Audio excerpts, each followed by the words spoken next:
dar sequência, então. Pedimos só a gentileza de aguardarem um instante para que possamos fazer aqui algumas fotos oficiais com as autoridades que participaram deste painel.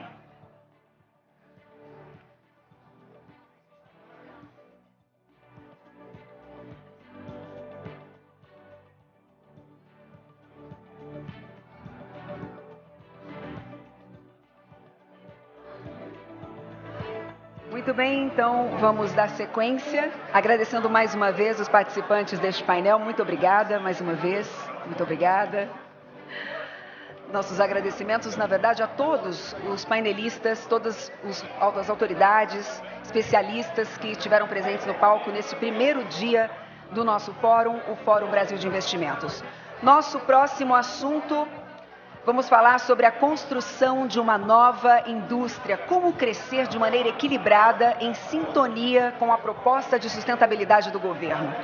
Bom, para moderar essa conversa, gostaria de convidar aqui ao palco o editor da Exame, Luciano Pádua, por gentileza.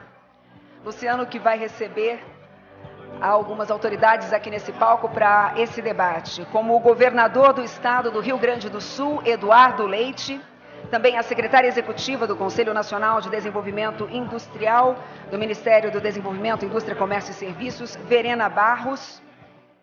Convidamos ainda o diretor de Desenvolvimento Produtivo, Inovação e Comércio Exterior do BNDES, José Luiz Gordon, e o diretor executivo da Jaguar Land Rover, François Dossa. Por favor.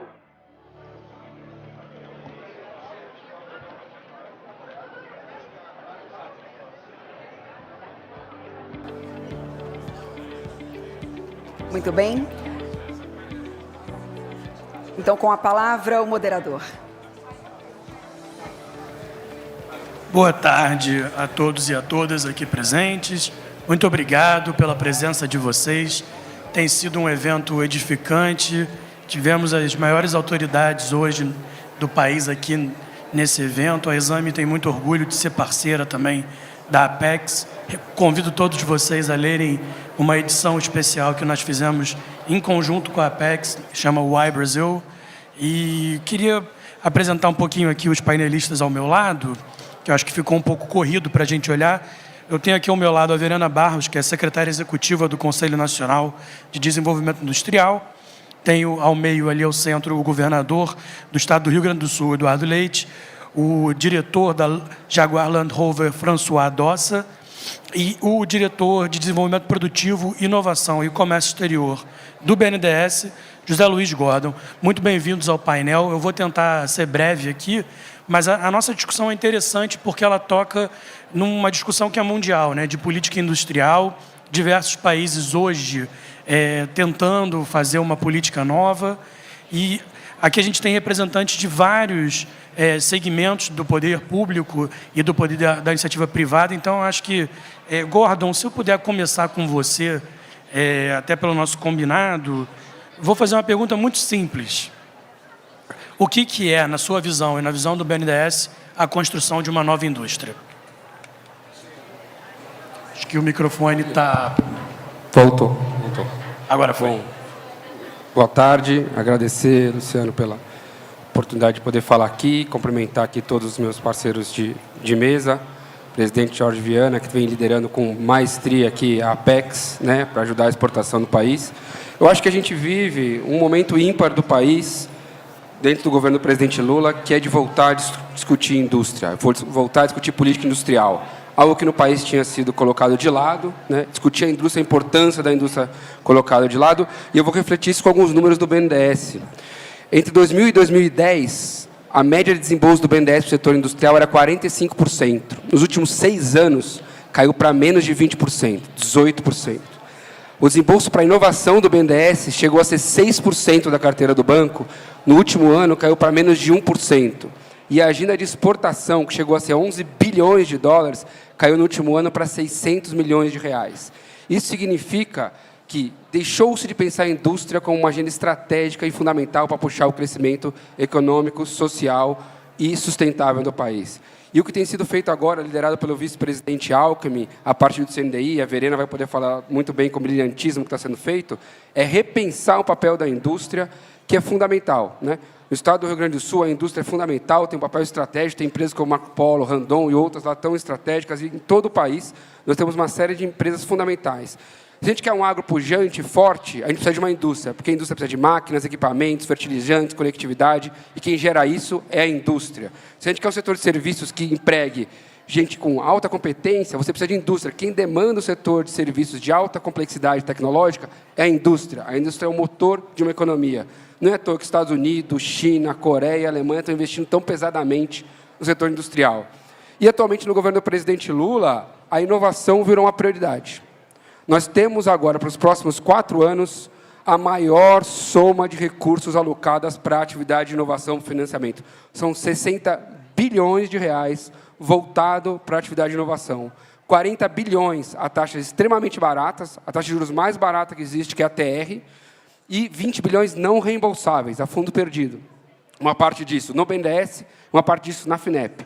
Primeira mudança que o presidente Mercadante fez quando chegou no BNDES foi mudar a taxa de juros voltada para a inovação, da prioridade que foi isso, que foi a TR, e agradeço ao Congresso Nacional que aprovou isso. A mesma coisa para a FINEP, né, que também tem a mesma taxa. Então, nós temos uma condição muito favorável de apoio à indústria e à inovação. Outro eixo fundamental para o apoio ao setor industrial é a Agenda Verde, a Agenda de Sustentabilidade, que é a agenda onde o Brasil pode ser líder, e o próprio governo federal, liderado pelo ministro Haddad, junto com o presidente Mercadante, a partir de ano que vem, vão ter um novo Fundo Clima com 10 bilhões de reais voltado para apoiar a indústria verde, um fundo que esse ano foi deixado, né, no orçamento de 400 milhões, para o ano que vem vão ser 10 bilhões de reais voltados a taxas de juros muito atraentes.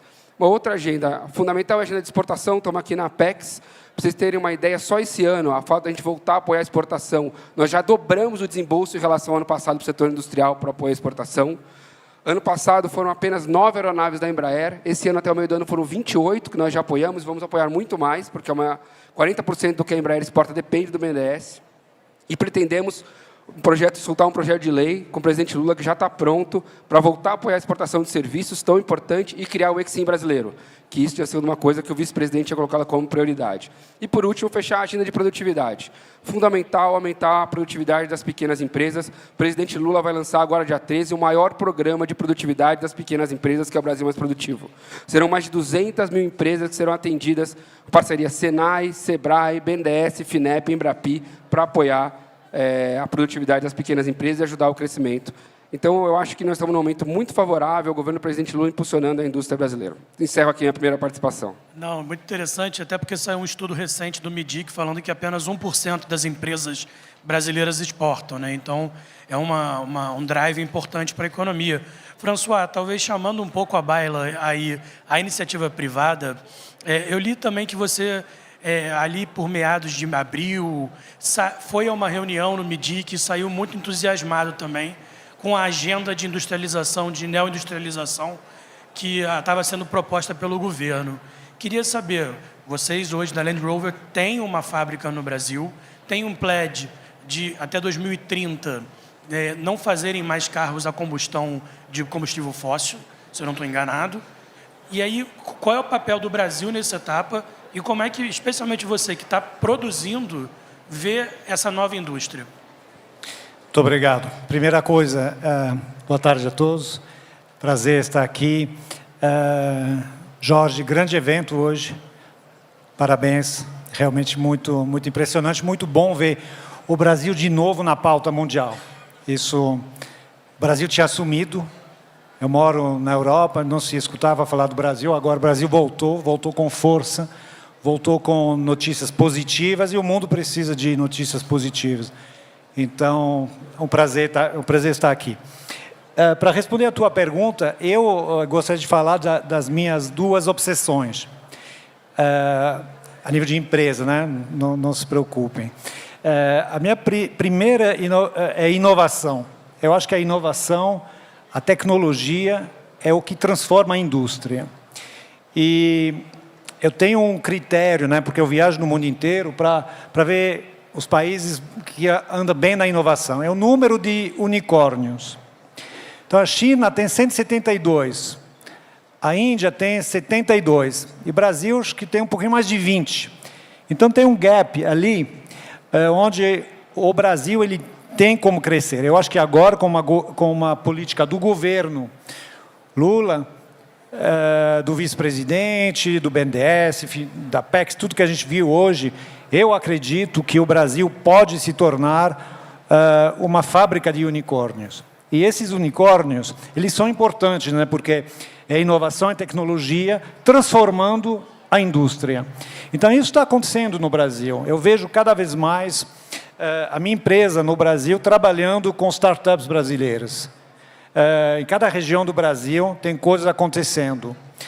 E coisas que eu não esperava, para dizer a verdade, que eu estou vendo acontecendo no Brasil. Então, eu quero apoiar isso, eu quero que o governo brasileiro, os estados brasileiros, a PEX, possam apoiar essas startups. Eu acho que é muito importante apoiar essas startups que vêm com um pensamento diferenciado. Elas fazem as coisas muito mais rápido do que a gente. Então, por isso que é tão bom. Eu vejo isso no Brasil acontecer. Essa é a minha primeira obsessão. A minha segunda obsessão é a sustentabilidade. A gente olha o planeta, olha o que está acontecendo. Então, se a indústria não entender que ela tem que mudar a maneira de trabalhar, isso também é linkado à inovação, tecnologia. Se ela não fizer isso, então eu acho que eu não sei o planeta que a gente vai deixar para os nossos filhos. Eu brinco, né, que eu não tenho filhos, mas às vezes eu falo, graças a Deus que eu não tenho filho, porque eu tenho um pouco vergonha do que a minha geração deixou. Então, a sustentabilidade também, eu acho que é agenda para o Brasil. A energia elétrica limpa no Brasil, tem a floresta amazônica que capta o carbono, tem tantas coisas. E, de novo, inovação e sustentabilidade. Então, é isso que a gente está tentando fazer aqui. E, para mim, na Jaguar Land Rover, talvez porque eu conheço o Brasil, e que eu também sou brasileiro, me naturalizei brasileiro, eu uso o Brasil como um laboratório de projetos para a matriz. Vou dar só um exemplo de um. Tem uma startup que chama Energy Source, que faz toda a vida da bateria. Então, quando tem uma bateria, ela repara a bateria, que é a first life. A second life é, depois de 7 anos a bateria está num carro, ela ainda tem 70% da capacidade, bota isso em pack e usa como fonte de energia e depois vai reciclar. Então, essa Energy Source, ela faz tudo isso. Então, a gente deu bateria de I-Pace, que é um carro que a gente tem, para fazer um projeto de energia alternativa. E está funcionando muito bem. Então, é uma tecnologia brasileira que eu vou exportar para o resto do mundo, inclusive para a Índia e tal, porque a Jaguar é uma empresa indiana, que pertence ao grupo Tata. Então, inovação e sustentabilidade, para mim, entra na agenda do Brasil. Perfeito, François. Governador, talvez, seguindo nessa toada, ouvindo de um empresário, o que um governador, o chefe de Estado, né, representando ali o poder estadual, pode fazer nessa agenda industrial? O senhor vem de um Estado com tradição industrial muito forte e que, nos últimos anos, assim como todo o Brasil, teve a capacidade industrial reduzida na proporção do PIB. Como faz para mudar esse jogo, virar esse jogo ali, especialmente no seu Estado e como governador? Bom, eu não acredito no Estado empreendedor. Eu acredito no Estado como o que é o agente responsável para criar um ambiente que, a partir da capacidade empreendedora do indivíduo, né, a gente consiga estimular a geração de novos negócios. E aí eu pego a esteira do que o François aqui disse, que concordo plenamente. O que posiciona o Brasil no mundo é, sem dúvida nenhuma, a pauta da sustentabilidade e da transição energética, onde nós podemos apresentar caminhos de produção com menor volume de emissões de gases do efeito estufa, mas não apenas na questão energética, como somos grandes produtores de alimentos também, produzir com maior responsabilidade também com o meio ambiente, com técnicas, né, manejos agrícolas. Isso para o Estado do Rio Grande do Sul é super importante para posicionar a nossa produção no mundo. Então, qual é a posição do governador? No caso, vou pegar meu caso no Rio Grande do Sul, né, onde Sim. eu tenho um Estado que é vocacionado para o empreendedorismo.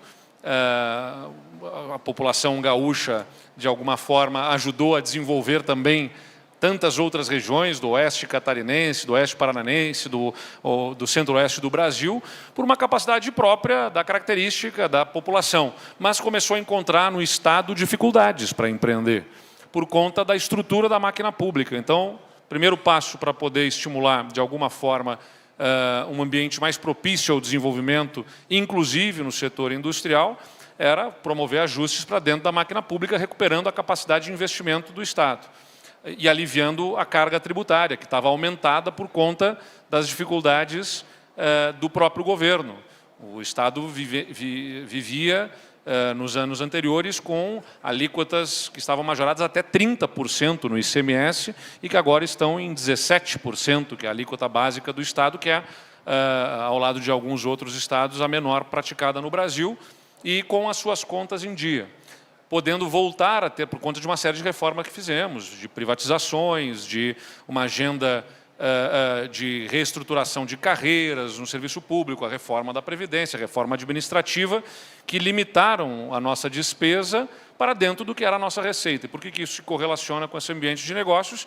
É porque isso nos dá, de um lado, a possibilidade de reduzir carga tributária, equalizar, a partir de incentivos fiscais em determinadas áreas, o que era praticado por outros estados e que nos fazia perder a competitividade em determinados setores da indústria também no Estado. Isso tudo nós buscamos equalizar a partir do equilíbrio das contas e, a partir da retomada da capacidade de investimentos, investir de forma eficiente naquelas áreas em que nós entendemos melhor podem impulsionar a nossa economia. Entre elas, aí também pegando a esteira do que o François trouxe, inovação e tecnologia. O Rio Grande do Sul tem, ele falou sobre os unicórnios, o primeiro unicórnio do Brasil é gaúcho, né, que é um sistema de adquirências que hoje é do Santander, né, a GetNet, foi produzida, criada, num dos parques tecnológicos do Rio Grande do Sul, que tem os 2 melhores parques tecnológicos do Brasil, segundo a Associação Nacional dos Parques Tecnológicos,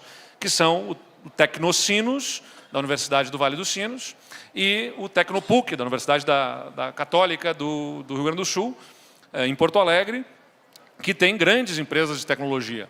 Então, o que nós fizemos? Boa parte dos recursos que nós conseguimos viabilizar, colocamos em editais para financiamento de inovação. Foi o maior volume de investimentos da história do Estado, através da nossa Fundação de Amparo à Pesquisa e por editais próprios da Secretaria de Inovação, que está aqui conosco a secretária Simone, financiando inovação, porque a inovação envolve risco, né? E todo risco, eventualmente, não é suportável pelas empresas. Então, o Estado precisa ser parceiro também, compartilhando de alguma forma esse risco através de juros subsidiados, de taxas mais favoráveis, de redução de burocracia para acesso a determinados tipos de créditos por empresas que, como as startups, que não vão conseguir acessar esse crédito na forma tradicional. Então, a gente colocou muito desse recurso também nesse caminho para ajudar a inovação no Estado. Mas, sem dúvida nenhuma, o ganho de produtividade que se deseja vem muito alicerçado pela desburocratização, para que a energia do empreendedor esteja em empreender e não em administrar a relação de licenciamentos, de alvarás ou do sistema tributário, o que a reforma tributária que está sendo discutida neste momento, inclusive no Senado, é muito importante para que nós possamos avançar nisso nacionalmente. Buscamos fazer o caminho também possível dentro do Estado, dentro da nossa área de competência hoje, e educação, né? Porque se não tivermos mão de obra qualificada para colocar nessa nova economia, a gente não vai conseguir ter condições de competir com o que o restante do mundo é capaz de produzir dentro dessa nova economia. Mas isso acho que a gente deixa para a próxima rodada. Perfeito, governador. Muito obrigado. Acho que fica o resumo um pouco do papel do Estado em não atrapalhar em alguma medida, né? Em ser condutor na medida em que você não atravanca. E aí me leva, Verena, à pergunta que eu gostaria de fazer, porque eu acho que você hoje tem uma das missões mais difíceis e mais interessantes desse governo, que é colocar de pé os incentivos, né? Aquilo que vai permitir com que essa política industrial possa transcorrer ou não de forma adequada. Então, para você, eu faço especialmente essa pergunta do que é a construção de uma nova indústria. Boa tarde, todas, todos. É um prazer estar aqui. Queria parabenizar a Apex, Jorge Viana, pelo evento.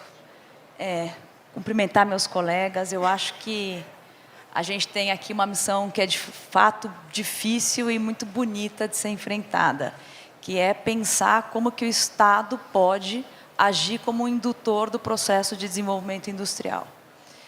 E eu acho que isso é colocado num momento, num contexto geopolítico que você lembrou, Luciano, no começo, em que o mundo inteiro está fazendo isso. Então, o mundo inteiro, Estados Unidos, União Europeia, China, todo mundo está falando em política de desenvolvimento industrial. E eu acho que a gente aprendeu muito com a pandemia para reconstruir esse contexto internacional. Acho que a pandemia mostrou para todo mundo quais são as vulnerabilidades que nós temos enquanto economia para suportar momentos de crise de maneira soberana, mas também mostrou a importância que a indústria tem como um instrumento desse processo de crescimento do nosso país. Então, o CNDI ele foi reconstituído, foi retomado num processo de construção democrática e de consensos. É um conselho que ele é composto por 20 ministros, mais o presidente do BNDES, 21 representantes da sociedade civil, e tem por missão propor ao presidente da República justamente essa política de desenvolvimento industrial. Então, portanto, é um processo democrático que a gente tem tentado construir uma política que seja transversal. Então, a ideia é que não se trata de uma política de um ministério, mas de uma política do Estado brasileiro, que visa não subsidiar ou dar apoio a um determinado setor, mas construir, por meio das missões de desenvolvimento industrial, e esse é o termo que nós temos usado, soluções ou respostas para problemas da sociedade que precisam necessariamente de soluções conjuntas. Então, nós temos trabalhado nisso, é importante que a solução seja consensuada com todos os atores da sociedade, com todos os entes da federação, porque a gente não pode em nenhum momento esquecer que a política para a indústria se faz no lugar que é a indústria, né? Então, a gente desenhou 6 grandes missões e, como dizem alguns colegas, o para importa. Cadeias agroindustriais sustentáveis e digitais para a segurança alimentar, nutricional e energética. Complexo econômico industrial da saúde resiliente para reduzir as vulnerabilidades do SUS e ampliar o acesso à saúde. Infraestrutura, saneamento, moradia e mobilidade sustentáveis para a integração produtiva e o bem-estar nas cidades. Transformação da indústria para ampliar a produtividade, bioeconomia, descarbonização e transição em seguranças energéticas para garantir os recursos para as futuras gerações e tecnologias de interesse para a soberania e a defesa nacional. Então, essas são as nossas grandes missões. Para elas, a gente elencou alguns princípios. Que é a ideia do princípio? É que não adianta numa política de desenvolvimento industrial a gente falar que a gente quer avançar em produtividade e competitividade. Isso é óbvio. Se a gente não fizer isso, está errado. Não adianta a gente falar que a gente quer avançar em inovação. É o óbvio do óbvio. Se a gente não fizer isso, estamos muito mal. Então, não é à toa que o BNDES está avançando e o presidente Lula deu um mandato para que se avançasse em taxas de referência com valores assim, inéditos de construção de financiamento para a inovação nesse país. Então, esses são alguns dos princípios da nossa política. Eu acho que vinculados a ele, e eu já termino aqui a minha fala, a gente traz uma perspectiva, e aí entendendo as idiosincrasias do Estado brasileiro, de entender instrumento de política, os instrumentos financeiros, crédito, subvenção, mas também os instrumentos não financeiros. E aí os instrumentos não financeiros são as políticas de propriedade intelectual, de comércio exterior, a política de infraestrutura da qualidade, que é igualmente importante, a política de capacitação.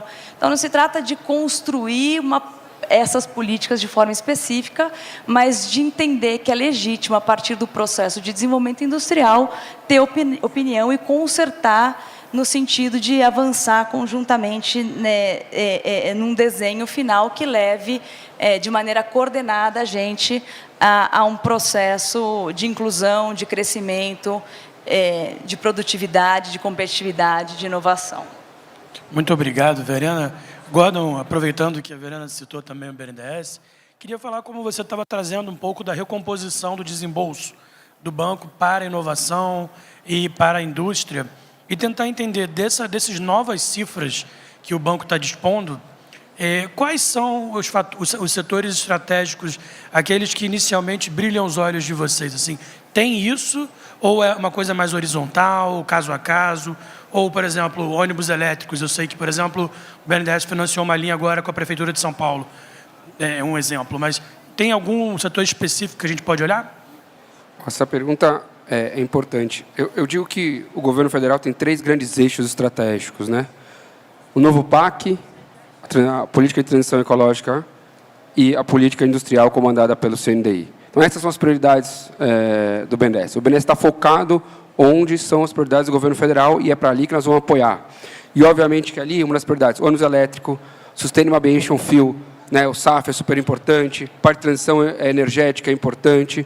Nós temos que pensar, por exemplo, nós vamos lançar agora na COP, em parceria com a Vale, o primeiro fundo para minerais críticos do Brasil. Não dá para falar em energias renováveis, em baterias, se você não sabe onde estão os minerais críticos no Brasil. Você tem que explorar isso, saber quais são os bons minerais para poder puxar. Então, vamos lançar o primeiro fundo com a Vale em parceria para isso. Estamos trabalhando em novos modelos para ônibus elétricos, para financiar. O ônibus elétrico é mais caro, né, que o ônibus tradicional, então precisamos pensar. Baterias, o Brasil tem um potencial, né, para poder explorar. Nós temos, por exemplo, a WEG em Santa Catarina, que está desenvolvendo bateria e vai poder, talvez, até desenvolver a célula de bateria que só a China faz. Então, tem muita coisa importante que nós estamos apoiando, dentro desses 3 eixos estratégicos. Agora, eu acho que tem 2 coisas que eu queria chamar a atenção, que são importantes também para o banco. A primeira é a política do governo do presidente Lula de conectar todas as escolas públicas até 2026. Se você somar os recursos do FUST, que pela primeira vez, depois de 23 anos, os recursos do FUST vão ser utilizados para o seu fim, que é conectar esse país, e as prioridades são conectar as escolas, conectar as favelas e conectar as áreas rurais com maior necessidade. Essas são as prioridades onde a taxa de juros é a mais baixa. Depois as outras áreas, mas essas 3 são as principais. Só esses recursos, ao longo dos próximos 4 anos, vão ser entre 3,5 bilhões e 4 bilhões de reais. Somado a isso, ainda tem os recursos não reembolsáveis do leilão do 5G e o próprio recurso não reembolsável do FUST, que são mais em torno de 4, 5 bilhões. Nós estamos falando aí em torno de 8, 9 bilhões de reais para conectar esse país e conectar as áreas de saúde também. Então, isso é muito importante, isso é uma prioridade estratégica do banco. Nós estamos trabalhando com o FUST para operar o FUST. E a outra prioridade nossa é aumentar a capacidade de exportação. O Brasil tem em torno de 1,5%, 2% do mercado mundial. Não é possível que a gente ache que as empresas brasileiras têm que ficar fechadas no Brasil, só vendendo aqui dentro. E, às vezes, eu tenho que me deparar com projetos de leis que dizem que todas as exportações financiadas pelo BNDES têm que ser aprovadas no Congresso Nacional. Então, governador, você imagina a Randon, que é apoiada pelo BNDES, Marco Polo, aprovada pelo BNDES, mas quando for pegar um financiamento do BNDES, tem que ser aprovada pelo Congresso Nacional. O senhor acha que ela vai ter competitividade lá fora? Existem uma série de projetos desses no Congresso, 21, que levam a isso. Então, assim, nós estamos trabalhando para voltar a apoiar a exportação e dar competitividade, diminuir burocracia e não gerar burocracia, que é levar ao Congresso Nacional, e dar agilidade. O BNDES quer apoiar mais as empresas a serem mais exportadoras, e para serem mais exportadoras precisam ser mais verdes e mais inovadoras, e isso que nós estamos construindo fortemente junto à política industrial. Então, aproveito que apresento o governador, pedir o apoio dele para segurar com sua bancada lá do Rio Grande do Sul, no Congresso, essas coisas que vêm que atrapalham bastante a competitividade da empresa brasileira. Que acompanha a gente. A bancada se relaciona mais com o governo federal do que com o governo do Estado, na verdade, né? A minha missão é com a Assembleia Legislativa, mas a gente orienta, sem dúvida nenhuma, a importância que tem para o Estado matérias como essa, como no caso da reforma tributária também, a gente tem buscado dar as orientações sobre o que impacta no Estado, né? Não, perfeito, governador. Quem acompanha a gente vê ao vivo aqui, essa aqui é a democracia acontecendo. François, eu queria pedir para você, na sua última pergunta, na sua última resposta, acho que não deu tempo de você desenvolver um pouquinho da estratégia de vocês. Então, por exemplo, você pensa em exportar uma bateria por meio de uma tecnologia brasileira e usa o Brasil como laboratório, né? Qual que é o planejamento de vocês, então, nesse contexto de Brasil laboratório da Jaguar para o Brasil nos próximos 5, 10 anos? Qual que é esse planejamento? Obrigado. Olha, eu não quero revelar segredos. Pode revelar aqui. Mas ontem eu tive um jantar muito interessante com o secretário do vice-presidente, né, no papel dele de ministro da Indústria. Ele estava me dizendo que na sexta-feira vai ser votada uma lei que vai permitir. Aí é um exemplo, mas para responder a tua pergunta, né? Por exemplo, o que a gente gostaria de fazer? A gente gostaria de importar CKDs da China para a nossa fábrica aqui, fazer o carro e exportar o carro para os Estados Unidos. Né? Aí, com isso, cria emprego, né? Porque você precisa de mais gente para fazer, você agrega valor no Brasil, que você recupera na exportação do teu produto. Isso a gente não podia fazer porque as taxas eram absurdas. Eu entendo que o governo, então, na sexta-feira, vai aprovar uma lei que vai transformar de uma forma radical. São os regimes de drawback, seriam isso? Perfeito. Então, não sei, porque não, vamos esperar sexta-feira para comemorar com champanhe francês, por favor. Mas isso... Eu recomendo os gaúchos. Recomendo o espumante do Rio Grande do Sul. O espumante gaúcho está sendo recomendado. Tudo bem, olha, vamos. Mas, enfim, é um exemplo. Então, olha, dessas políticas públicas, elas podem influenciar muito uma estratégia, por exemplo, no meu grupo, a nível mundial. A gente olha onde que a gente vai produzir carros. O Brasil ele tinha sumido do mapa. Ele tinha sumido do mapa. Então, por isso que eu acho que essa parceria privada e pública, ela é muito importante. E quando o setor privado entende que o governo entendeu o que tem que ser feito, ali tudo pode mudar. Investimento pode voltar para o Brasil. Então, eu não vou revelar os nossos planos, porque a gente depende dessas políticas, mas eu vejo com um olho muito positivo o que está acontecendo. Tudo que a gente escutou hoje, não só nesse painel, mas nos outros, mostram que tem uma seriedade do governo brasileiro, dos governos estaduais, do BNDES, para mudar isso. Então, eu te garanto que a resposta das empresas estrangeiras vai ser muito positiva e vão voltar a investir no Brasil. Não, perfeito. Governador, talvez pegando o gancho, na primeira rodada, o senhor falou um pouco do trabalho que foi feito para fazer o ajuste e para evitar que o Estado atravanque a iniciativa livre. Agora, eu queria tentar explorar com o senhor para o mandato, até 2026. O que o senhor pensa em fazer para, de fato, atrair indústrias e atrair novos investimentos? Talvez seja um momento oportuno da gente falar sobre isso aqui. Não, perfeito. O que eu busquei, né, salientar é que, embora seja o óbvio que precisa ser feito pelo Estado, nem sempre o óbvio é feito. Esse é uma das grandes dificuldades. Né? Quer dizer, precisa ter estrada. O Estado não tem capacidade de tapar um buraco, porque está quebrado o Estado. Né? Precisa ter o porto. Né? O que é um símbolo da exportação é a atividade portuária.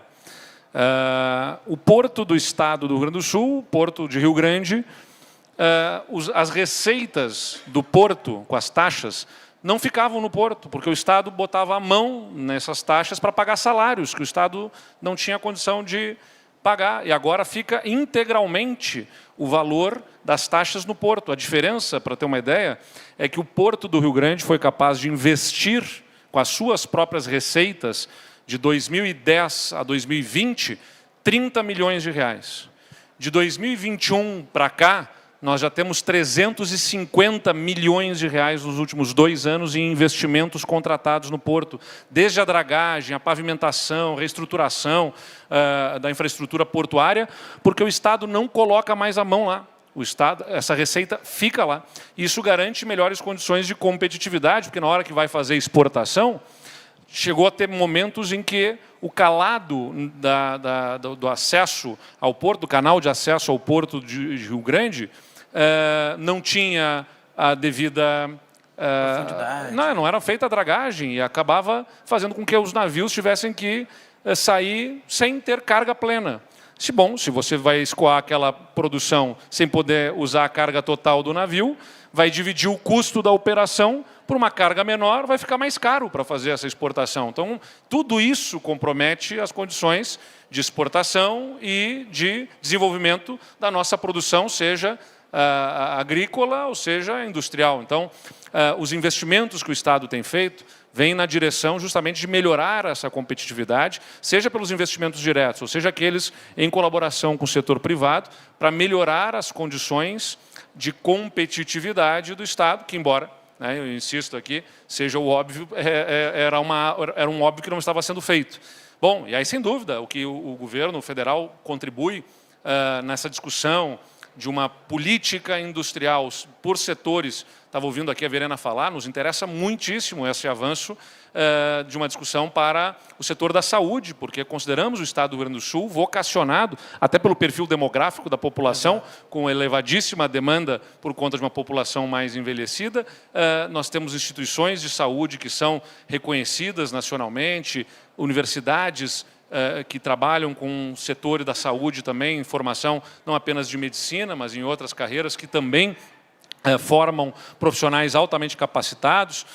Então, é um vetor também de atração de desenvolvimentos, de investimentos para o Estado do Rio Grande do Sul, o setor saúde, onde nós estamos bastante focados, e olhando muito também para o setor de semicondutores. Então, nós desenvolvemos uma política estadual de desenvolvimento do setor de semicondutores no Estado, porque já temos empresas instaladas lá que desenvolvem, inclusive uma que hoje a notícia é da decisão do presidente Lula de fazer a retomada da CEITEC, o que é importante para o Estado alicerçar. Sede em Porto Alegre, né? Tem sede em Porto Alegre e tem colaborado na formação também de recursos humanos para ser aproveitados no setor privado. Então, quando tem uma empresa, por exemplo, sul-coreana, que lá está instalada, também desenvolvendo microchips, é porque tem hoje os recursos humanos que a própria CEITEC colaborou para fazer. Então, é uma ação importante que o governo federal está trabalhando. E o que o governo do Estado está fazendo, então? Trabalhando com uma perspectiva de investimento de cerca de 80 milhões de reais até o final desse exercício, com recursos do Estado, para fazer formação de mão de obra, também financiamentos facilitados e toda a formação desta rede, desse ecossistema que consideramos importante para o desenvolvimento da cadeia de semicondutores no Estado do Rio Grande do Sul, que consideramos tem uma capacidade de receber novos investimentos nessa área, onde a gente está muito focado também para atração de investimentos. Muito legal. Verena, queria talvez, assim, caminhando para a gente já finalizar, aproveitar que você trouxe um pouco do overview do que vai ser essa política industrial, talvez agora a gente falar um pouco de agenda e, pelo que eu entendo, até dezembro deve ser lançada oficialmente a agenda da política industrial. Eu queria entender aí o que a gente pode esperar para essas próximas semanas, quais são as próximas etapas, e uma vez nascendo essa política, como é que a gente pode entender que ela vai funcionar e ser operacionalizada? Alô. Então, eu acho que a reunião do CNDI está prevista, está pré-marcada para dezembro, a segunda semana de dezembro. Me parece que a gente está num processo, então, no começo do ano a gente criou os grupos de trabalho. Eu acho que pensar a política a partir da resolução de problemas é também desenhar e consertar com o setor produtivo. Isso foi fundamental no processo de construção da política, porque a gente não está fazendo uma política desvinculada das necessidades do país e olhando para problemas específicos.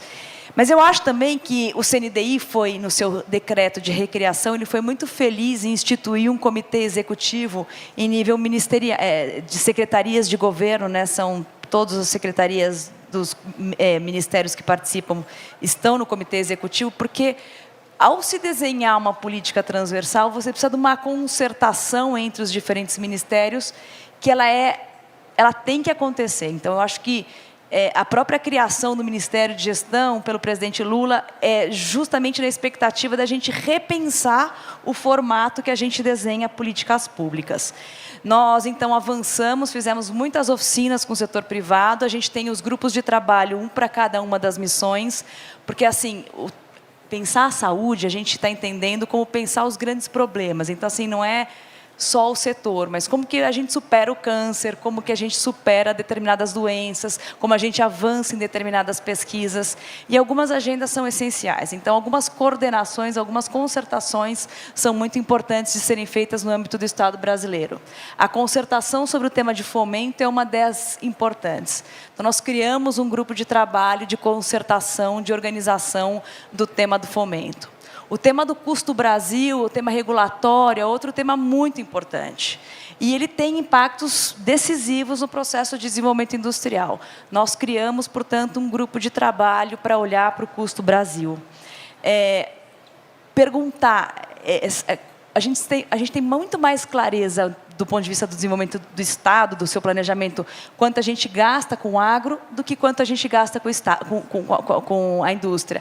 A gente não sabe. Então, a gente perguntou para o Ministério do Planejamento, e a gente tem avançado nessas discussões para saber qual é efetivamente o gasto que o Estado tem com o desenvolvimento industrial. Você fala, então, assim, o gasto tributário? Tributário, não orçamentário, um pouco fazer esse olhar, compilar todas essas informações para que a gente consiga ter melhores instrumentos para a tomada de decisão. Então, esse foi outro instrumento que nós criamos.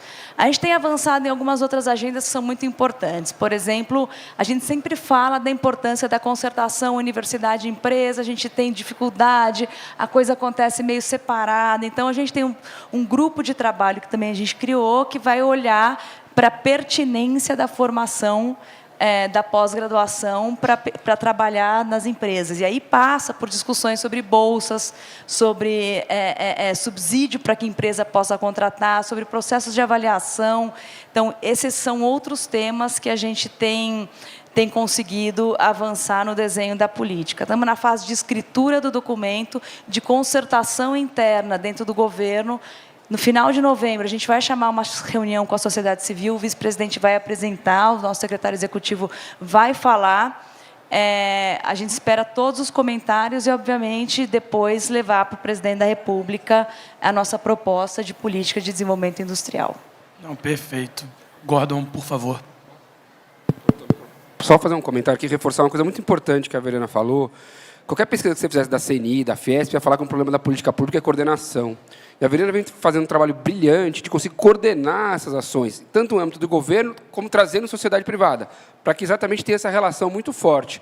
Específica no âmbito de financiamento, de fomento, não adianta ter toda essa soma de recursos se você não consegue coordenar as ações, porque aí cada um se atirando para um lado e não somos recursos, ou se sobrepõe. Então, a coordenação é muito importante para que a gente acerte e possa avançar. Então, essa coordenação que o CNDI, que a Verena tem feito com maestria, porque não é fácil, né? Coordenar um monte de ministério, um monte de gente, um monte de egos, e conseguir que isso saísse em conjunto é bem importante, tem tido um resultado, vai ter um resultado muito importante para o país. A maioria das políticas públicas precisa, né? Queria aproveitar e abrir para os painelistas aqui da mesa, daqui do nosso painel, para, se quiserem fazer uma mensagem final, talvez François, governador e Verena, fiquem à vontade. A mensagem é apenas para agradecer aqui ao Jorge pela oportunidade de estar aqui, pelo convite e pelo evento aqui, né? Justamente essa promoção da Apex, ela certamente é muito proveitosa para o Brasil como um todo e, naturalmente, os entes subnacionais se somarem nesse esforço. Está ao vivo, inclusive na home da Exame. Exatamente, se somarem e, de forma coordenada, puxarmos uma mesma direção. Sempre digo que esse é o grande esforço que a gente tem que fazer, né? Independentemente de diferenças pontuais de pontos de vista, tenho certeza que há muito de convergência para que a gente possa puxar com força numa mesma direção de proveito para toda a sociedade com a qual a gente tem responsabilidade. Então, prazer estar aqui e agradecer aos colegas do painel. Muito obrigado. Aproveitando o dia histórico que a gente vive de uma potencial aprovação da reforma tributária, queria agradecer, presidente Jorge Viana, pela oportunidade de estar aqui e agradecer a todos que me acompanharam no painel. Espero que tenha sido proveitoso para todos aqueles que nos assistiram. Muito obrigado.